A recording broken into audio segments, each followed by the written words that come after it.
Today is a very important day at Patty's school because Captain Clemens of the fire department is here to tell the children what to do in case of fire. Children often are alone when they see a fire, and if they know the right thing to do, they may save a house or even a human life.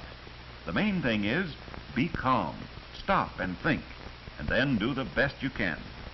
The children like Captain Clemens and join eagerly in the lesson. He asks Jack how he hurt his hand. Jack was burned while roasting hot dogs. His hand is bandaged neatly because his mother learned how to dress burns at the Red Cross first aid class. The captain compliments Jack on the fine bandage and explains to the children that it is best to use a burn ointment for small burns, but for large, dangerous burns, cover the wound with a dry, clean dressing and rush the patient to a doctor. There are many good ways to treat burns. The important thing is that every family should have an emergency kit with bandages, dressings, adhesive tape, and simple remedies for burns and other accidents. More fires are caused by matches and smoking than by any other thing. In lighting a match, always strike the match away from you so that the flame will not burn your clothing. An easy way to remember about dangerous Mr. Match is that he has a head but no brain. You have to be the brain for his head. Never allow a match to go out alone. Chaperone your match. Little children 3 and 4 years old have started many fires with matches. If you break the match before you throw it away, you can be sure the match is out. Keep matches in a safe place, out of reach of small children. Christmas trees are a fire danger. They become dry and have ornaments and lights that catch fire easily. Here, Christmas wrappings are piled near an overloaded fireplace, dangerous because of flying sparks. Keep a metal screen in front of a fireplace, and never leave papers near a fireplace, a stove, or a heater. Oily rags and liquids that burn easily, like gasoline, must be kept away from stoves because they can catch fire from a spark or even from intense heat. Next to matches and smoking, defective wiring causes the most fires. Electrical cords wear out and may give off sparks that start fires. We all have seen the corner mailbox, police signal box, and the fire alarm box. Every city has community helpers to guard and serve the people, like firemen, policemen, and mailmen. In case of fire, the first thing to do is to call the firemen, but never break the glass in the fire alarm box unless you are sure that there is a fire. Captain Clemens explains to the children what to do if their clothing catches fire. He has a doll on a stick and shows how, by rushing the stick through the air, the breeze fans. The captain's assistant sets fire to the doll's flimsy dress and shows the children exactly what would happen to their clothes if they ran. Never run, as this increases the heat and flames. Hot air rises swiftly to a person's face. If your clothing catches fire, therefore, it is best to fall to the ground, roll over, and shout for help. If there is a blanket handy, roll in the blanket and smother the flames. George shows the class what to do. He rolls over and over and yells with all his might. The captain says he does it exactly right and asks George to do it without the blanket because there is not always a blanket near. If children do the right thing, they can put the fire out before they are badly burned. A person may die from breathing hot air as well as from flames. The children will not forget this rule. Lie down, roll over, and shout for help. In a house, it is important to try to breathe the purer air near the floor or at the window. Several years ago in this neighborhood, the terrible Chatsworth fire burned 50 homes. Many people were left homeless. Captain Clemens asks if any of the children were in this fire. Patty waves her hand. Indeed, she did see the fire. They stopped the fire right in front of her house. The captain asks Patty to tell the other children what happened. This is what she told the class. The day started just like any other day, except it was hot and sticky. Patty was helping her father herd the goats at milking time, although she was only 5 years old. Her father put Ginny, the goat, on the platform so that Patty could milk her. It was hard for Patty's little hands to learn to milk, but her father was proud of her and said that she already had a good milking stroke. Patty always liked to help and tried to do the things her brother did. You can see how this day started just like any other day. It was great fun. And Patty was proud to carry the heavy pan of fresh, clean milk into the barn.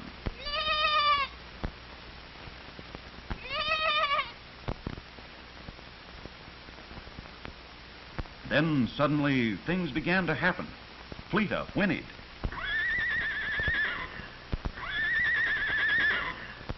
The geese flapped their wings angrily, a sign that something was wrong. Mother called to Patty, and Patty's brother Bill yelled, "Father, Father, there's fire, fire!" First, all that Patty could see was a tiny curl of smoke creeping up the ravine. Everything was a yellow, pinky light, and far away the smoke rose over the mountain ridges.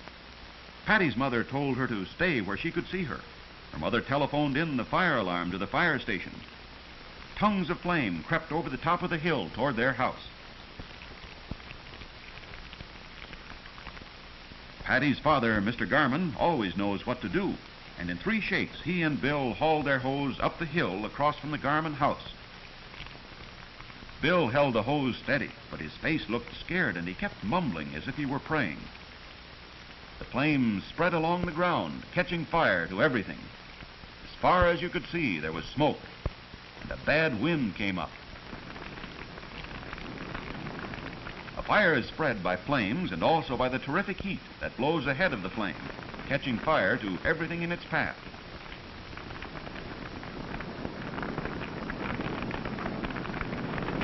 Farther over, Mr. O'Brien's barn was burning. Mr. O'Brien kept 3 animals, Daisy the cow and 2 work horses, Don and Pet. Daisy and Pet both were burned to death, but Don was saved. In answer to Mrs. Garman's telephone call, county fire trucks began to arrive. Mr. Garman jumped on the running board and directed the driver over the hill where several homes were in danger. The fire trucks seemed to go in every direction. Mr. Emery pointed far away where the flames were getting out of control. The fire spread so fast that many homes were in danger. More firemen rushed to help. They moved fast. The ladders and large hose were heavy, but each man rushed to do his particular job. The firemen train every day to become more efficient, and they have had long experience in putting out fires. They have a great responsibility to save human life and property. Teamwork is necessary to fight a fire. The firemen are expert at working the large nozzles. The roof fell. Firemen can change the length and width of the stream of water. They use a strong, solid stream for putting out the fire. A wide spray of water is used like a screen to protect the firemen as they go toward the heat and smoke. One man alone could not handle the large, heavy hose. The firemen advanced steadily toward the fiery furnace. They took turns at the front of the hose. As the smoke became too much for the front man, another took his place, and he moved to the back where the air was better. The water stopped the blaze and kept the heat and flying embers from spreading the fire. The front man turns the nozzle to change the stream of water. Every home should be prepared for a fire. The garden hose should always be attached to a faucet. No human could enter the house in these flames, but the problem of the firemen is to see the flame does not spread. Pete Dawson's home was completely destroyed, and he and his brothers and sisters had no place to live. In bad fires like these after an earthquake or an atomic bomb, many people are hurt or killed by falling objects and walls. People should stay far away from burning buildings. The center roof fell first. Then another roof went down. Back at the Garman Ranch, the boys beat out the flames with gunny sacks. They were tired, but proud that the firemen trusted them to handle this part of the fire alone. This relieved the firemen to work on the other side of the ridge where the fire was raging. Mr. O'Brien's barn still was burning. Patty's mother and Bill pulled a hose up to the back of the barn. Her father was worn out, and Bill relieved him on the hose. Bill could be counted on to do a job like the older boys. But what happened? Bill was overcome by the smoke. Mrs. O'Brien, too, was hurt, hit by a falling branch. Patty's sister Barbara told the firemen on the truck to call the ambulance to pick up Bill, Mrs. O'Brien, and Ruth O'Brien. The ambulance was standing by in case anyone was hurt.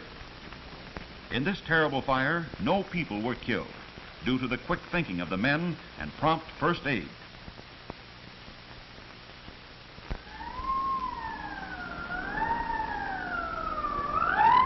The Red Cross always is ready to help in an emergency and gives aid to the people who are in trouble. The men lifted Bill carefully and placed him gently on the stretcher in the ambulance. He was not dangerously hurt, but his leg was burned, so his mother wanted the doctor to check him. The doctor treated Bill's leg, which was not burned seriously. Later, he was back helping with the fire. Mrs. O'Brien and Ruth O'Brien were taken along at the same time. Ruth's arm was burned, so off they went to the emergency hospital that had been set up in the school. Patty couldn't help crying. Her mother told her to stay near Ben, who milks the goats. Generally, a child can help most by staying out of the way of the people who are fighting a fire. Why, Charlie and Nellie from Mr. Mardell's ranch are running away. Probably someone led them out of a burning barn and let them run away to safety. Nellie's hurt.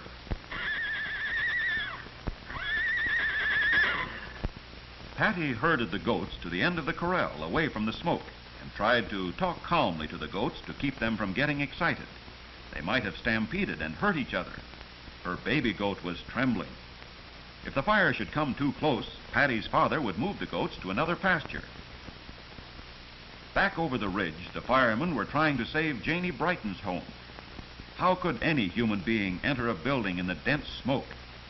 What causes these terrible fires? People are careless. They throw away matches and cigarettes that are still burning.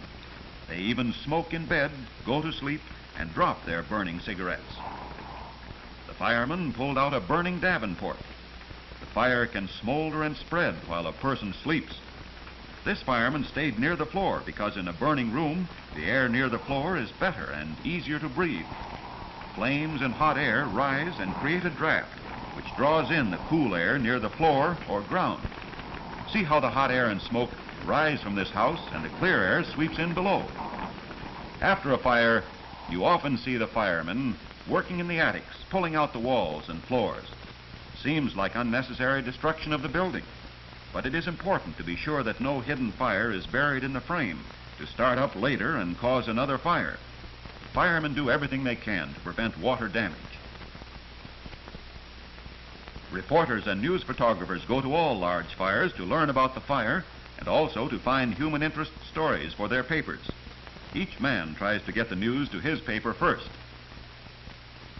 The tired firemen haul the heavy lengths of hose up the hill to the trucks. It takes time to clean and repair equipment and have it ready for the next fire. They stayed on guard through the night to be sure no new fires would spring up.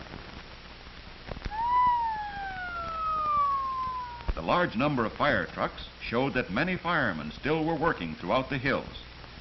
The hook and ladder. You understand now why this fireman wore a helmet that would not burn and a coat that would shed water and that was extra heavy to protect him from the heat. His tool, a hose spanner, is used to tighten the joints that hold the lengths of hose together. The tools the firemen use most often are hose, nozzles, ladders, axes, and spanners. Bernie O'Brien pats old Don, the horse that was saved from the flame in O'Brien's barn fire.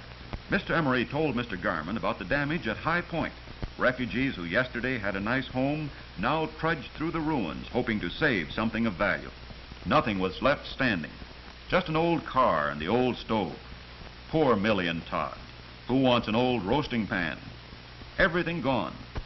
And Millie's doll. It just seemed more than they could stand. After a great disaster such as a fire, earthquake, or atom bomb explosion, lack of water may be the most serious problem of all. More fires might break out, and so Mr. Horner tried to dig out the water pipes that led to his home. Water is needed to put out new fires and for washing and drinking. Electric wires broke and fell to the ground. They might be live wires and might burn seriously or even kill the person who touched them. After any accident, never touch a fallen wire. Mrs. Garman thanked Mr. Emery for helping to save their farm. And Patty thanked him too. Just think, He let Patty hold the telephone that he used to convey messages from the front lines of the fire to the fire headquarters. Patty was too little to fight the fire, but she did exactly the right thing. She stayed out of the way of the firefighters where her family could keep an eye on her. The Garmans felt like giving thanks that their home was spared. The burnt grass in the pasture on the hill showed that the fire was stopped right at the road in front of the Garmans' house. How close it swept to their goats. Billy's face looked sad and tired. That day he grew up. It was a hard day, but he found out that in an emergency he could count on himself to do the right thing. Patty cried. Her mother comforted her and told her what a good girl she had been. Small children help most in a fire by staying out of the way. The Garmans' close escape made them feel humble and thankful, and they wanted to help their neighbors. Could you help as much as the Garmans did?